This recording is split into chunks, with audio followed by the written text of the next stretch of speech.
vícios morais. O que seriam esses vícios morais? Nossos vícios.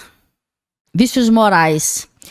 Os vícios morais é o egoísmo, a maledicência, a calúnia, a mentira, o ódio, a vingança e a falta de perdão também, né?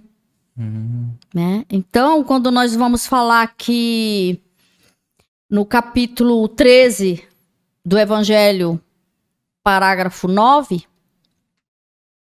ele fala que a caridade moral, ela consiste em tolerar uns aos outros. Coisa que a gente não faz, né? Tolerar. Se não dá certo, você está se afastando, né? Então, a caridade só em tolerar já é uma caridade. moral, ela consiste em tolerar uns aos outros.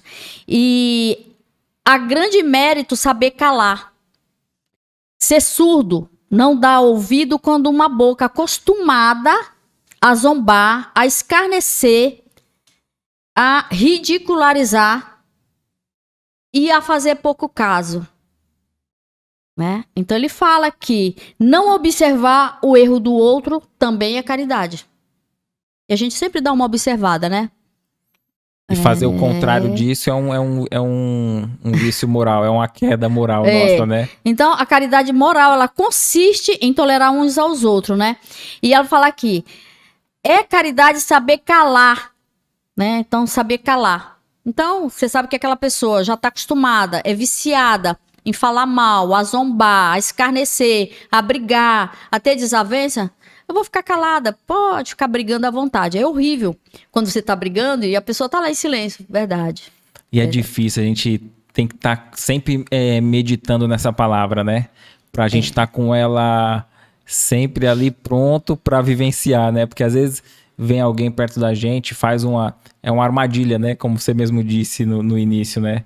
De uma piadinha, falar alguma coisa tal, e aí a gente se vê como se estivesse na obrigação de se defender, de rebater aquilo, né? Sendo que, ao invés de rebater, tem uma outra opção, né? Só... fechar a boca. É horrível, né? Eu tenho feito isso a maioria das vezes. Não é fácil você calar. E quando você tá calado e a pessoa tá brigando com você, ela quer que você revide, né? E aí você fica com essa cara que você tá aí... Fica com mais raiva ainda, né? E a pessoa fala... Você tá pensando o quê? Né? Você é cínico. Você é cínico, É horrível, porque nesse exato momento eu entro em prece. A pessoa pensa que eu tô com cinismo, mas eu tô, Senhor, tem misericórdia desse irmão que tá passando por um momento de perturbação espiritual, por um assédio, uma invasão, porque isso tudo é um cupim. Ele vem devagar. E ele vai entrando, penetrando, e quando você abre a porta, nossa, aqui tem cupim, eu não sabia. Já entrou na casa inteira. Então é difícil você lutar contra tudo isso, né? Eu, maioria das vezes, eu fico calada, eu fico em silêncio, eu vou dando ré e vou me retirando. Eu tô com 62 anos, não parece, né? Eu tô bem. E nessa minha vida inteira, eu acho que eu tive 2 discussões que eu não deveria ter tido. Falar a verdade não vale a pena.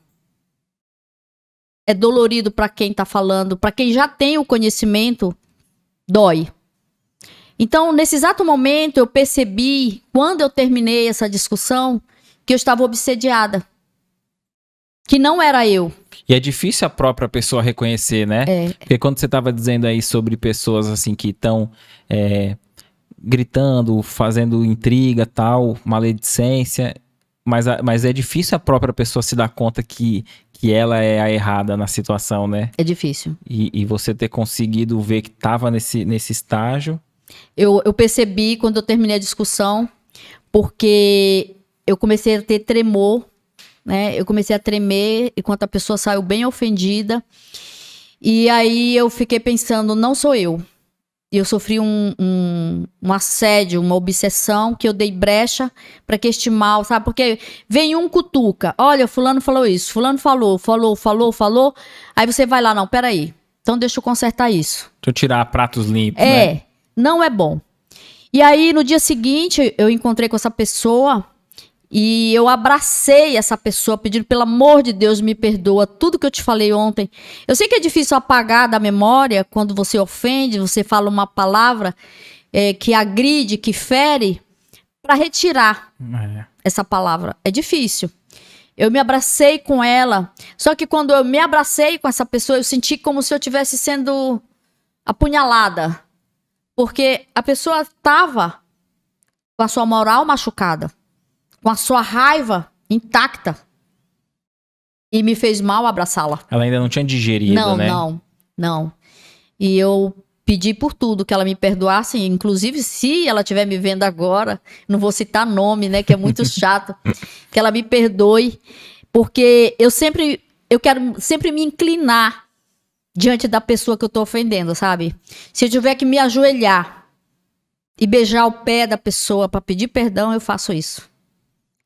Porque dentro do estudo da doutrina, com todo esse conhecimento, mesmo sendo assistente, esse conhecimento já mexeu com o meu íntimo.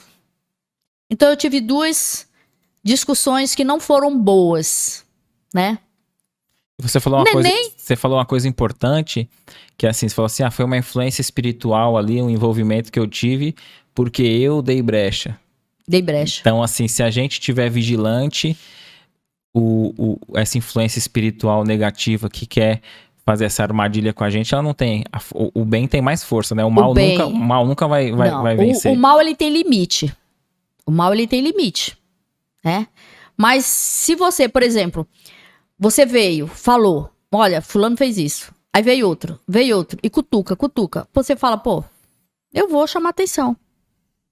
Só que quando eu fui chamar atenção, eu me arrependi, mas eu já tava lá. Uhum.